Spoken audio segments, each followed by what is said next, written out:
গ্রাম বাংলার ঐতিহ্যবাহী খেলা নৌকাবাজ। এই খেলাটা আমাদের কাছে ভালো না লাগলেও আমাদের মা, খালা, নানি, চাচি এদের কাছে এই খেলাটা অনেক ভালো লাগবে, কারণ ওই জেনারেশনে এই সমস্ত খেলাধুলা বেশি ছিল। এখন আমাদের জেনারেশনে মোবাইল টেপা, মোবাইলে গেম ছাড়া তো আর আমরা কিছুই বুঝি না।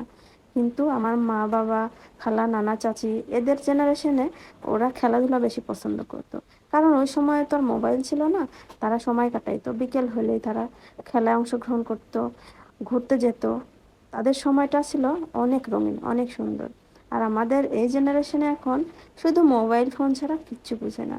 সো প্রিয় দর্শক, আসসালামু আলাইকুম। কেমন আছেন সবাই? আশা করছি ভালোই আছেন।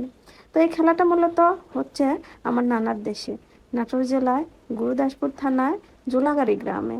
জোলাগাড়ি গ্রাম হচ্ছে আমার নানার দেশ, আমার মায়ের জন্মস্থান। আমি মাঝে মধ্যেই মায়ের সাথে যাই, আমার নানি বেঁচে আছে, নানিকে দেখতে।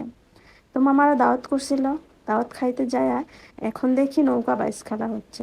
তো নৌকা বাইচ খেলার জন্য মা একটু লেট করছিল, কারণ মায়ের অনেক ভালো লাগে। তাই জন্য আমরা একটু লেট করে নৌকা বাইচ খেলা দেখে তারপরে আমাদের বাড়িতে আসছিলাম। নানা বাড়িতে আসলে এভাবে থাকা হয় না, কারণ আমার নানা বেঁচে নাই। নানি খুবই অসুস্থ মানুষ, নানিকে আমার মামারা দেখে। তো এই কারণে নানা বাড়ি আর থাকা হয় না। তো দেখতেই পাচ্ছেন নৌকা বাইচ হচ্ছে, এটা একটা বিল, এটা কিন্তু নদী না, এটা জোলাগাড়ি এলাকার, এটা হচ্ছে বিল। আর পরিবেশটা অনেক সুন্দর দেখেন। আর আমার বিশেষ করে নৌপথে জার্নিটা আমার কাছে অনেক ভালো লাগে। যদিও আমি নৌকা বাইচ খেলায় প্রথম দেখলাম, তবে আমার নৌকাতে মানে চলাফেরা করতে খুবই ভালো লাগে, কারণ মানে অনেক সুন্দর নিরিবিলি একটা পরিবেশ থাকে, যেখানে কোনো হর্ন বাজে না, মানে শব্দ দূষণ হয় না। এই কারণে আমার কাছে অনেক ভালো লাগে।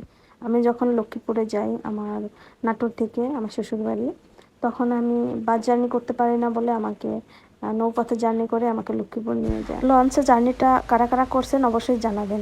লঞ্চে জার্নি যারা করছেন তারা অবশ্যই বুঝবেন যে কতটা শান্তি, কতটা ভালো লাগে কাজ করে।